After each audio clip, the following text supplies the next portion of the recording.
समाचार यूपी 24 हर खबर पर पहली। आज़ाद अधिकार सेना की प्रदेश अध्यक्ष महिला प्रकोष्ठ उत्तर प्रदेश इंदु कुमारी जी से कुछ सवाल हैं। मैम, उन्नाव में एक प्रधानाध्यापक पर 18 नाबालिग छात्राओं ने यौन शोषण का आरोप लगाया है और उस पर एफआईआर भी दर्ज कराई है।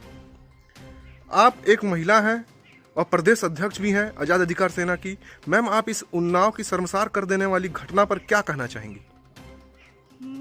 मैंने भी सुना है इस घटना को, और यह उन्नाव की घटना है, सिकंदरपुर ब्लॉक की घटना है, जहाँ पे वहाँ की जो उस प्राथमिक विद्यालय की जो महिला कुक है, उसने इसकी शिकायत की है, और जो वहाँ के जो प्रधानाध्यापक है इस पे आरोप लगाया गया है, जो कि 18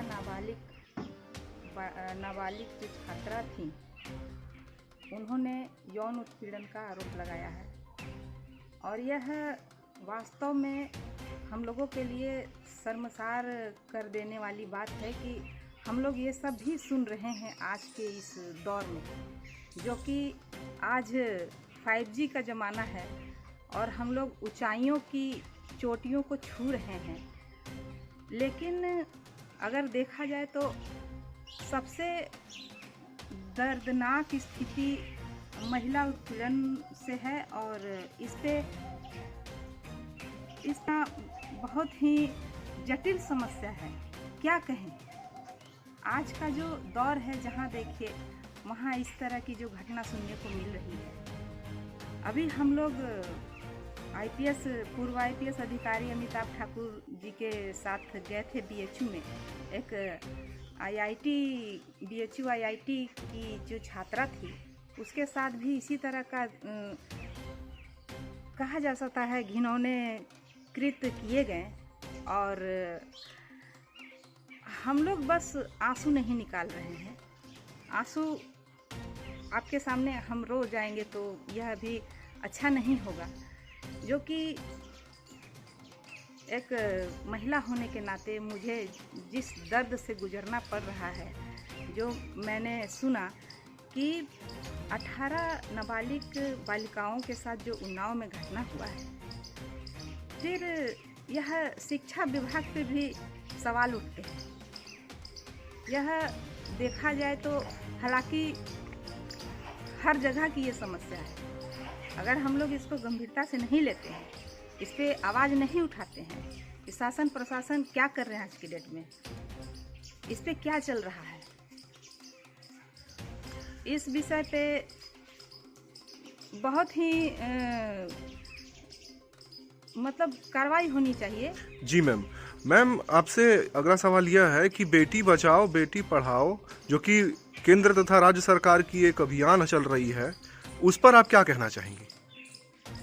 मैं तो यही कहना चाहूँगी कि यह एक कागजी हेडलाइन बन के रह गई है। अगर ऐसा नहीं होता तो इस तरह की घटनाएं सामने नहीं आती। आज के डेट में सभी लोग सुस्त पड़े। कहते हैं कि केंद्र में और प्रदेश में डबल इंजन की सरकार है। आज का जो मौजूदा हालत है, इसमें तो ये देखा जा रहा है कि हम लोग खुद को कमज़ोर महसूस कर रहे हैं। किसी भी तरह की आज़ादी नहीं है हम लोगों को। और एक महिला होने के नाते मैं यह भी कहूँगी कि लड़कियों को अगर इस तरह से परेशान किया जाए, इस तरह से उत्पीड़न का सामना करना पड़े, तो फिर कौन अपनी बेटी को पढ़ाने भेजेगा? कौन अपनी बेटी को चाहेगा कि वो घर से बाहर निकले? फिर शिक्षा विभाग का क्या है यहाँ पे योगदान? हम लोग कैसे कहें कि हम लोग शिक्षित आगे होंगे? और अगर सरकार की व्यवस्था अच्छी नहीं रही, अगर इस पर कार्रवाई नहीं किया गया, तो मुझे सभी से यह अपील है कि अपनी सुरक्षा खुद वो करें। क्योंकि फिर किस पे यकीन करें, बताइए आप? प्रशासन सुस्त है, सरकार सुस्त है, इस पे कोई मुद्दा नहीं उठता है, इस पे कोई सवाल नहीं करता है, कोई भी अपने ही में लोग जूझ रहे हैं। कोई उस पे आरोप लगा रहा है कि विपक्षी एक दूसरे पे आरोप लगाते हैं कि ये सरकार गलत है, मोदी जी पनौती हैं। मोदी जी कहते हैं राहुल को कि राहुल बच्चा है, राहुल कहता है कि वो उसका दोस्त है, ये उसका दोस्त है। ये लोग आपस में ही इस तरह से बातें करते हैं। आम जनता के लिए क्या हो रहा है? आम जनता तो बेवजह परेशान होती है, मुसीबतों को झेलती है, महंगाई को झेलती है, तरह तरह की दिक्कतों परेशानियों को झेलती है। हम लोग अपने बच्चों को अगर इसी तरह से खुली आज़ादी नहीं देंगे तो आने वाले समय में हम लोग क्या फिर दिए उन लोगों को? आने वाले समय में तो सभी लोग बेवकूफ़ बन के रह जाएंगे। अगर आज़ादी से हम लोग कहीं बाहर भेज रहे हैं पढ़ने के लिए तो वहाँ पे उनकी सुरक्षा होनी चाहिए कि नहीं होनी चाहिए? जी मैम। और इसके लिए कौन जिम्मेदार है? इसके लिए प्रशासन जिम्मेदार है। आप क्या करते हैं? पेट्रोलिंग करते हैं, जगह जगह घूमते फिरते हैं, क्या करते हैं? अगर मैं सरकार होती तो मैं एक एक को चुन चुन के चिन्हित करती कि क्यों ऐसा होता है। आप पेट्रोलिंग किस बात के लिए करते हैं? अभी दिन दहाड़े हत्या हो जाता है, किसी को खड़े खड़ चीर दिया जाता है। ये कैसा है? ये कैसा कानून है? आपको पावर मिला है, आप इस पे देखिए। हम लोगों को तो शोभा नहीं देता है इस विषय पे बोलना।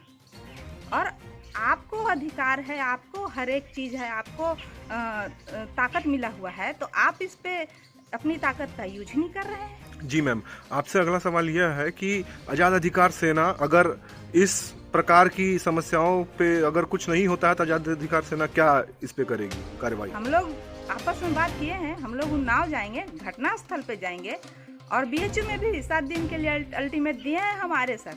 हमारे श्री अमिताभ ठाकुर जी जो पूर्व IPS अधिकारी हैं, हमारे आज़ाद अधिकार सेना के राष्ट्रीय अध्यक्ष हैं श्री अमिताभ ठाकुर जी, उन्होंने कहा है कि अगर 7 दिन के अंदर इस पे विचार, इस पे कार्रवाई नहीं हुई, अगर अपराधी को सज़ा नहीं मिला तो हम लोग धरना प्रदर्शन करेंगे।